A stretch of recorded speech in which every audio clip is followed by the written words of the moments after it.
সম্মানিত ভিউয়ার্স, আপনি কি অনেক বেশি অভাব অনটন দারিদ্রতার মধ্যে আছেন এবং আপনি কি অনেক বেশি ঋণের মধ্যে আছেন? তাহলে আপনি সূরা ইখলাসের এই গোপন আমলটি করুন।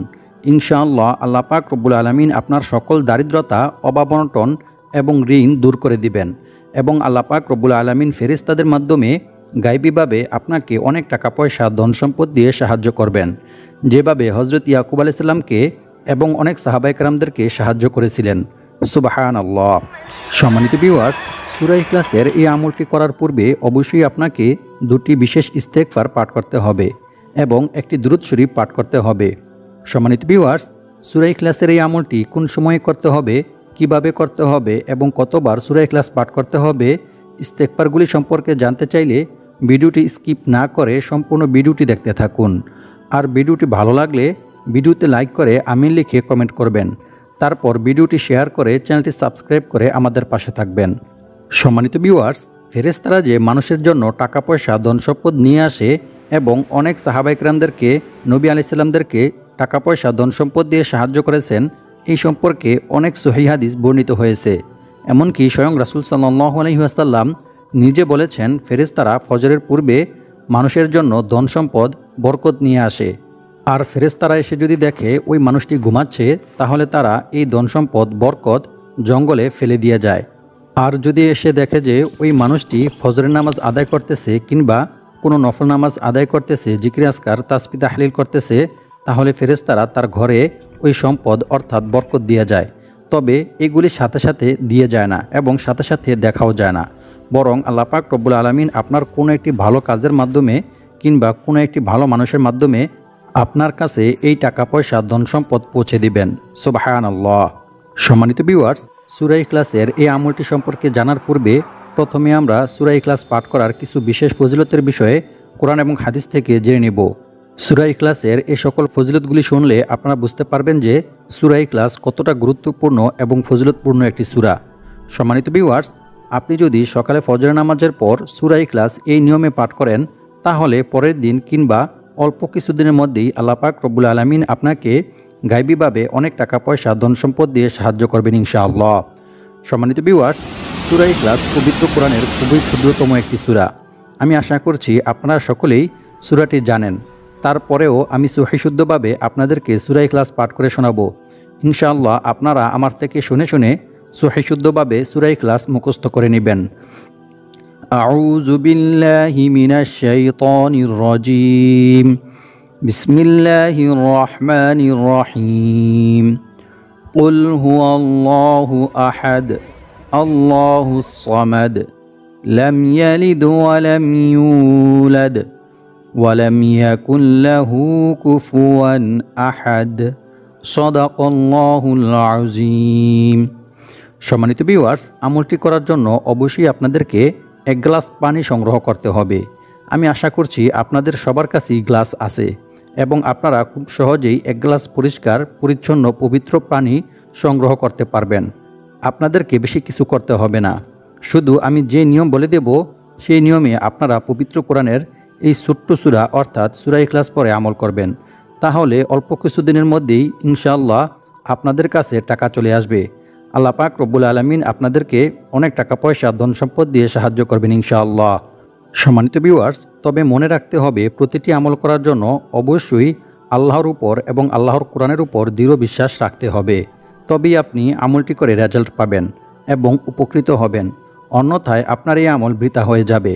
কারণ আল্লাহ তাআলা বলেন, আমি এই কোরআন সৃষ্টি করেছি মুমিনদের শেফার জন্য।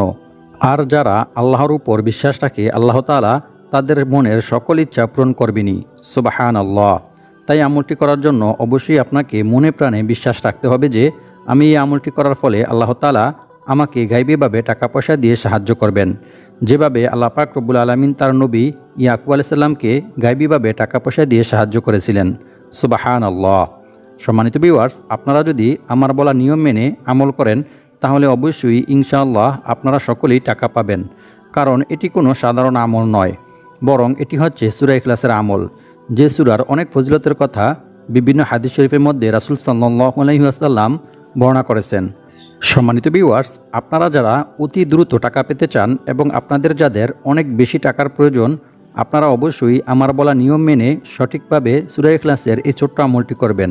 আর আমলটি করতে হবে সকালে ফজরের নামাজের পর, যা আমি আপনাদেরকে আগেই বলে দিয়েছি। আমি আশা করি আপনারা বুঝতে পেরেছেন কোন সময়ে আমলটি করতে হবে। আমি এখন আপনাদেরকে সহজভাবে সূরা ইখলাসের এই আমলটির বিষয়ে জানিয়ে দেব এবং কী নিয়মে 7 বার সূরা ইখলাস পড়বেন সেই সম্পর্কেও আপনাদেরকে জানিয়ে দেব ইনশাআল্লাহ। তবে সূরা ইখলাসের এই আমলটি সম্পর্কে জানার পূর্বে আপনারা যারা ভিডিওতে লাইক করেননি, আপনারা দয়া করে ভিডিওতে লাইক করে আমিন লিখে কমেন্ট করে ভিডিওটি শেয়ার করে দিন। তারপর চ্যানেলটি সাবস্ক্রাইব করে পাশে থাকা বেল আইকনটি ক্লিক করে অল বাটনে সিলেক্ট করে রাখুন, এরকম গুরুত্বপূর্ণ ও সুন্দর সুন্দর ভিডিও সবার আগে আগে পাওয়ার জন্য। সম্মানিত ভিউয়ার্স, প্রথমে আমি আপনাদেরকে সূরা ইখলাসের কিছু বিশেষ ফজিলতের বিষয়ে কোরআন এবং হাদিস থেকে জানিয়ে দেব, যে ফজিলত সম্পর্কে জানলে আপনারা বুঝতে পারবেন যে সূরা ইখলাস কত বড় গুরুত্বপূর্ণ একটি সূরা। যে সূরার আমল করে আপনি যা নিয়ত করবেন এবং যে আশা করবেন তাই পূরণ হবে ইনশাআল্লাহ। তারপর আপনাদেরকে জানিয়ে দেব সকালে ফজর নামাজের পর কী নিয়মে 7 বার সূরা ইখলাস পাঠ করিলে আপনার কাছে গায়বীভাবে টাকা পয়সা আসবে। আবু সাঈদ খুদরি রাদিয়াল্লাহু তাআলা আনহু থেকে বর্ণিত, তিনি বলেন, এক ব্যক্তি অন্য এক ব্যক্তিকে রাতে বারবার সূরা ইখলাস পাঠ করতে শোনেন। অতঃপর সকাল হলে রাসূল সাল্লাল্লাহু আলাইহি ওয়াসাল্লামকে এই বিষয়টি সম্পর্কে সে অবগত করেন। তারপর রাসূল সাল্লাল্লাহু আলাইহি ওয়াসাল্লাম এই কথা শুনে বললেন, ওই সত্তার শপথ যার হাতে আমার প্রাণ, অবশ্যই এই সূরা অর্থাৎ সূরা ইখলাস পবিত্র কোরআন মাজিদের 1/3 সমান। সুবহানাল্লাহ। বুখারী শরীফ হাদিস নং 5013। অর্থাৎ যে ব্যক্তি সূরা ইখলাস 3 বার পাঠ করবে তার আমলনামায় 1 খতম কোরআন তিলাওয়াত করার সওয়াব লেখা হবে। সুবহানাল্লাহ। অন্য এক হাদিসে বলা হয়েছে, রাসূল সাল্লাল্লাহু আলাইহি ওয়াসাল্লামের কাছে একবার এক সাহাবী এসে বললেন, হে আল্লাহর রাসূল সাল্লাল্লাহু আলাইহি ওয়াসাল্লাম, আমি সূরা ইখলাসকে ভালোবাসি। এ কথা শুনে রাসূল সাল্লাল্লাহু আলাইহি ওয়াসাল্লাম তখন তাকে বললেন, এই ভালোবাসা তোমাকে জান্নাতে প্রবেশ করাবে। সুবহানাল্লাহ। বুখারী শরীফ হাদিস নং 774। অর্থাৎ কোনো ব্যক্তি যদি সূরা ইখলাসকে ভালোবাসে এবং সূরা ইখলাস পাঠ করে আমল করে, তাহলে আল্লাহ পাক রব্বুল আলামিন তাকে জান্নাতে প্রবেশ করাবেন। সুবহানাল্লাহ। আল্লাহু আকবার। অপর এক হাদিসে বলা হয়েছে, আবু হুরায়রা রাদিয়াল্লাহু তাআলা আনহু থেকে বর্ণিত, তিনি বলেন, আমি রাসূল সাল্লাল্লাহু আলাইহি ওয়াসাল্লামের সাথে ছিলাম। এক ব্যক্তি তখন সূরা ইখলাস তিলাওয়াত করতেছিল। রাসূল সাল্লাল্লাহু আলাইহি ওয়াসাল্লাম তার তিলাওয়াত শুনে বললেন, ওয়াজিব হয়ে গেছে। আমি জিজ্ঞেস করলাম, কি ওয়াজিব হয়ে গেছে হে আল্লাহর রাসূল সাল্লাল্লাহু আলাইহি ওয়াসাল্লাম? তিনি বললেন, জান্নাত। সুবহানাল্লাহ। জামিয়া তিরমিজি হাদিস নং 2897। অর্থাৎ যে ব্যক্তি সূরা ইখলাস তিলাওয়াত করবে, আল্লাহ পাক রব্বুল আলামিন তার জন্য জান্নাত ওয়াজিব করে দিবেন। সুবহানাল্লাহ। অন্য এক হাদিসে বলা হয়েছে, আনাস ইবনে মালিক রাদিয়াল্লাহু তাআলা আনহু থেকে বর্ণিত, তিনি বলেন, আমি রাসূল সাল্লাল্লাহু আলাইহি ওয়াসাল্লামের কাছে বসেছিলাম। এমন সময় এক লোক এসে বলল, আমার এক ভাই এই সূরা অর্থাৎ সূরা ইখলাস পড়তে ভালোবাসেন। রাসূল সাল্লাল্লাহু আলাইহি ওয়াসাল্লাম তখন তাকে বললেন, তোমার ভাইকে গিয়ে জান্নাতের সুসংবাদ দাও। সুবহানাল্লাহ। আল্লাহু আকবার। মুসনাদে বাজ্জার হাদিস নং 6371। সম্মানিত ভিউয়ার্স, সূরা ইখলাস নিয়মিত পাঠ করিলে গুনাহ মাফ হয়ে যায়। আল্লাহর রাসূল সাল্লাল্লাহু আলাইহি ওয়াসাল্লাম বলেন, যে ব্যক্তি প্রতিদিন 200 বার সূরা ইখলাস পাঠ করবে তার 50 বছরের গুনাহ ক্ষমা করে দেওয়া হবে। সুবহানাল্লাহ। তবে ঋণ থাকলে তা মাফ করা হবে না। নাউযু বিল্লাহি মিন যালিক। তিরমিজি শরীফ হাদিস নং 2898। এছাড়াও অন্য এক হাদিসে বলা হয়েছে, রাসূল সাল্লাল্লাহু আলাইহি ওয়াসাল্লাম বলেন, যে ব্যক্তি ঘুমানোর উদ্দেশ্যে বিছানায় গিয়ে ডান কাতে শুয়ে 100 বার কুল হুয়াল্লাহু আহাদ সূরা ইখলাস পাঠ করবে, কিয়ামতের দিন আল্লাহ তাআলা তাকে বলবেন, হে আমার বান্দা, তোমার ডান দিক দিয়ে তুমি জান্নাতে প্রবেশ করো। সুবহানাল্লাহ। মিশকাত শরীফ হাদিস নং 2159। অপর এক হাদিসে বলা হয়েছে, রাসূল সাল্লাল্লাহু আলাইহি ওয়াসাল্লাম বলেন, যে ব্যক্তি কুল হুয়াল্লাহু আহাদ সূরা ইখলাস শেষ পর্যন্ত 10 বার পাঠ করবে, আল্লাহ তাআলা সেই ব্যক্তির জন্য জান্নাতে একটি মহল অর্থাৎ একটি ঘর নির্মাণ করে দিবেন। সুবহানাল্লাহ। আল্লাহু আকবার। এ কথা শুনে হযরত ওমর বিন খাত্তাব রাদিয়াল্লাহু তাআলা আনহু বললেন, তাহলে তো আমরা বেশি বেশি করে সূরা ইখলাস পাঠ করব হে আল্লাহর রাসূল সাল্লাল্লাহু আলাইহি ওয়াসাল্লাম। তারপর রাসূল সাল্লাল্লাহু আলাইহি ওয়াসাল্লাম বললেন, আল্লাহ তাআলাও বেশি বেশি দানশীল ও অধিক পবিত্র। সুবহানাল্লাহ। মুসনাদে আহমদ হাদিস নং 15610। অর্থাৎ আমরা যত বেশি সূরা ইখলাস পাঠ করব, আল্লাহ পাক রব্বুল আলামিন আমাদের জন্য তত বেশি জান্নাতে ঘর নির্মাণ করে দিবেন। সুবহানাল্লাহ। সম্মানিত ভিউয়ার্স, এক সাহাবী যুদ্ধের ময়দানে নামাজের ইমামতি করার সময় বারবার সূরা ইখলাস পাঠ করেন। সাহাবীরা যুদ্ধ থেকে ফিরে এসে রাসূল সাল্লাল্লাহু আলাইহি ওয়াসাল্লামকে এই বিষয়টি সম্পর্কে অবগত করেন। রাসূল সাল্লাল্লাহু আলাইহি ওয়াসাল্লাম তাদেরকে বললেন, তোমরা তাকে গিয়ে জিজ্ঞেস করো কেন সে এরূপ করেছে। সাহাবীরা যখন তাকে জিজ্ঞেস করলেন তখন সেনাপতি সাহাবী তাদেরকে জানালেন, এই সূরায় আল্লাহর গুণাবলী বর্ণিত হয়েছে, তাই আমি এই সূরাকে ভালোবাসি। সুবহানাল্লাহ। তারপর রাসূল সাল্লাল্লাহু আলাইহি ওয়াসাল্লামের কাছে যখন সাহাবীরা একথা বললেন তখন রাসূল সাল্লাল্লাহু আলাইহি ওয়াসাল্লাম তাদেরকে বললেন, তোমরাও তাকে গিয়ে বলো আল্লাহ তাআলাও তাকে ভালোবাসেন। সুবহানাল্লাহ, আল্লাহু আকবার। সম্মানিত ভিউয়ার্স, সূরা ইখলাসের এই সকল ফজিলত শুনে বুঝতেই পারতেছেন যে সূরা ইখলাস কতটা গুরুত্বপূর্ণ এবং ফজিলতপূর্ণ একটি সূরা। তাই আপনারা যদি আমার বলা নিয়ম মেনে সঠিকভাবে সূরা ইখলাস 7 বার পরে আমল করেন তাহলে গায়বীভাবে টাকা পয়সা পাবেন ইনশাআল্লাহ। এমনকি এক সাহাবী নিজেও সূরা ইখলাসের আমল করে কিছুদিনের মধ্যে অনেক ধন সম্পদের মালিক হয়ে গিয়েছিল। সুবহানাল্লাহ। সম্মানিত ভিউয়ার্স, সূরা ইখলাসের এই আমলটি করে আপনি আল্লাহ তাআলার কাছে যা চাইবেন এবং যত টাকা চাইবেন আল্লাহ তাআলা আপনাকে তাই দান করবেন ইনশাআল্লাহ। সম্মানিত ভিউয়ার্স, কিছুক্ষণ পর আমি আপনাদেরকে জানিয়ে দেব সূরা ইখলাসের এই ছোট্ট আমলটি কিভাবে করতে হবে। তার আগে প্রথমে আপনাদেরকে আমলটি করার জন্য অবশ্যই ভালোভাবে ওযু করে পাক পবিত্র হতে হবে এবং ফজরের নামাজ অবশ্যই জামাতের সহিত আদায় করতে হবে। আপনারা যদি ফজরের নামাজ না পড়ে কিংবা ফরজ নামাজ না পড়ে যতই আমল করেন এতে আপনাদের কোনো কাজে আসবে না। তাই অবশ্যই আগে ফরজ আমল করতে হবে, নামাজ আদায় করতে হবে, তারপর আপনাকে আমল করতে হবে, তবেই আপনার সেই আমলটি আল্লাহর দরবারে কবুল হবে ইনশাআল্লাহ।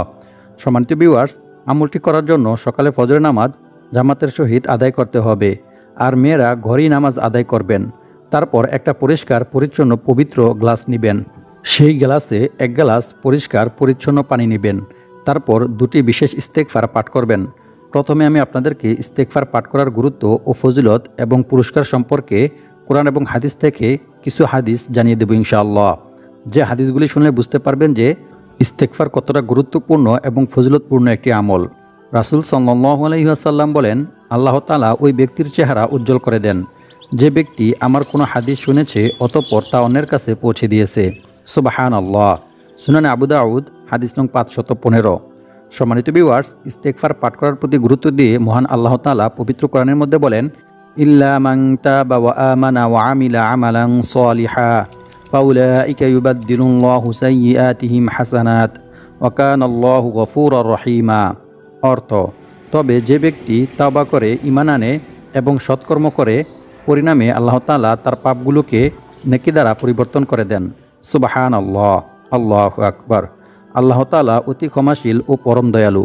সূরা ফুরকান আয়াত নং 70। অন্য এক আয়াতে আল্লাহ তাআলা বলেন, আর যে ব্যক্তি আল্লাহকে ভয় করবে আল্লাহ তাআলা তার সমস্ত সমস্যা থেকে উত্তরণের পথ বের করে দিবেন আর তাকে এমন জায়গা থেকে রিজিক দান করবেন যা সে কল্পনাও করতে পারবে না। অর্থাৎ তার ধারণার বাইরে থেকে অকল্পনীয় উৎস থেকে আল্লাহ তাআলা তার রিজিকের ব্যবস্থা করে দিবেন। সুবহানাল্লাহ। আর যে ব্যক্তি আল্লাহর উপর ভরসা করবে তার জন্য তিনিই যথেষ্ট হবেন। নিশ্চয়ই আল্লাহ তাআলা তার মনের সকল ইচ্ছা পূরণ করবেনই। সুবহানাল্লাহ। সূরাতুত তালাক আয়াত নং 2 থেকে 3। সম্মানিত ভিউয়ার্স, আল্লাহ তাআলাকে ভয় করার সর্বোত্তম মাধ্যম হচ্ছে তাওবা ইস্তেগফার করা। তাওবা ইস্তেগফার করিলে আল্লাহ তাআলা অনেক খুশি হন।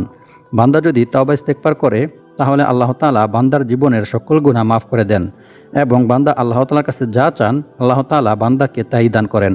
সুবহানাল্লাহ। সম্মানিত ভিউয়ার্স, আমাদের নেক আমল আল্লাহর কোনো প্রয়োজন নেই, এতে আল্লাহর কোনো লাভও নেই, কোনো লসও নেই। আল্লাহ তাআলা বান্দার নেক আমল দেখেন না, বরং আল্লাহ তাআলা বান্দার তাকওয়া দেখেন।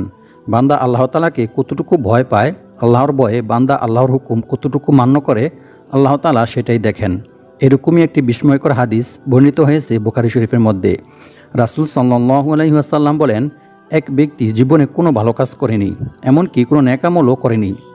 সে ব্যক্তি মৃত্যুর পূর্বে তার সন্তানদেরকে বলল, আমি যখন মারা যাব তখন তোমরা আমার শরীরটাকে পুড়িয়ে ফেলবে। আমার শরীরের পোড়া ছাইগুলি অর্ধেক অংশ জমিনে ছড়িয়ে ছিটিয়ে দিবে আর বাকি অর্ধেক অংশ সাগরে ছড়িয়ে ছিটিয়ে দিবে। কারণ আল্লাহ তাআলা যদি আমাকে পেয়ে যায় তাহলে এমন শাস্তি দিবে যে যা আল্লাহ তাআলা পৃথিবীর আর কাউকেই দেয়নি। আমি জীবনে কোনো ভালো কাজ করিনি, আমি এতটাই খারাপ কাজ করেছি। ঠিক ওই ব্যক্তির মৃত্যুর পর তার কথা মতোই তার ছেলেরা তার শরীরটাকে পুড়িয়ে ফেলল এবং তার শরীরের পোড়া অংশগুলি অর্ধেক জমিনে ছড়িয়ে ছিটিয়ে দিল আর বাকি অর্ধেক সাগরে ছড়িয়ে ছিটিয়ে দিল।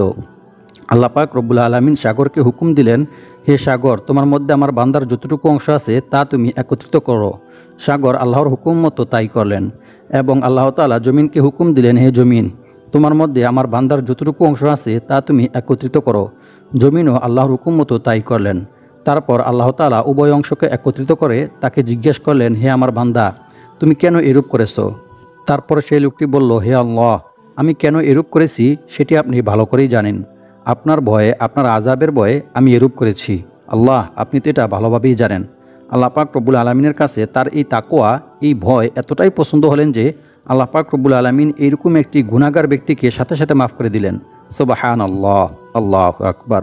সম্মানিত ভিউয়ার্স, এটি বুখারী শরীফের হাদিস। সুতরাং এই হাদিসটি মিথ্যা হওয়ার কোনো সুযোগ নেই। আল্লাহ পাক রব্বুল আলামিন বান্দার তাকওয়া, বান্দার তাওবা ইস্তেগফার, ক্ষমা প্রার্থনা এতটাই পছন্দ করেন। আল্লাহু আকবার।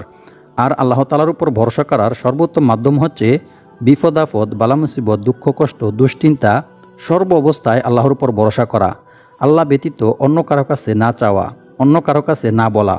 এই সম্পর্কে রাসূল সাল্লাল্লাহু আলাইহি ওয়াসাল্লাম বলেন, অভাব ও সমস্যাগ্রস্ত কোনো ব্যক্তি যখন তার অভাব ও সমস্যার কথা মানুষের কাছে ব্যক্ত করে তখন তার সে অভাব পূর্ণ হয় না। পক্ষান্তরে যে ব্যক্তি আল্লাহর কাছে তার অভাব ও সমস্যার কথা বলে, অচিরেই আল্লাহ তাআলা তাকে অমুখাফিক্ষি করে দেন। সুবহানাল্লাহ। অর্থাৎ তার দারিদ্রতা দূর করে দেন, হয় সেটা দ্রুত মৃত্যুর মাধ্যমে অথবা দ্রুত ধনী হওয়ার মাধ্যমে। সুবহানাল্লাহ।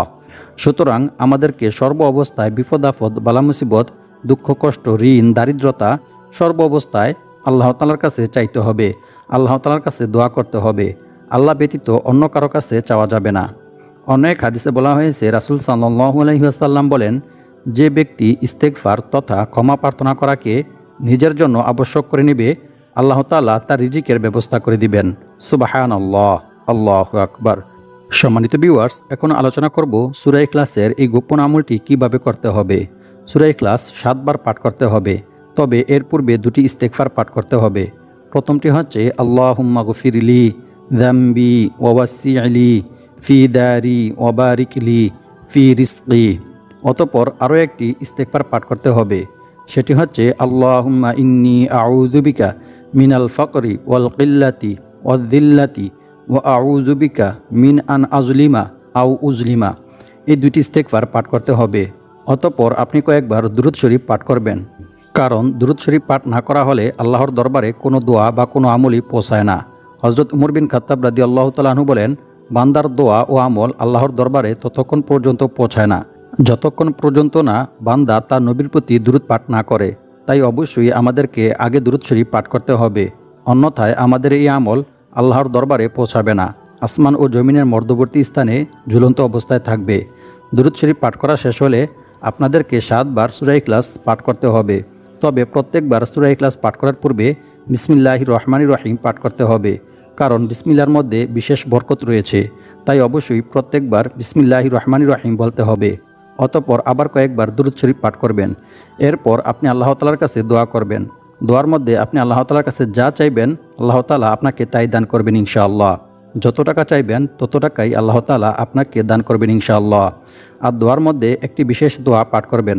দোয়াটি হচ্ছে আল্লাহুম্মা কফিনি বিহালালিকা আন হারামিকা ওয়া আগনিনি বিফাদলিকা আম্মান সিওয়াক।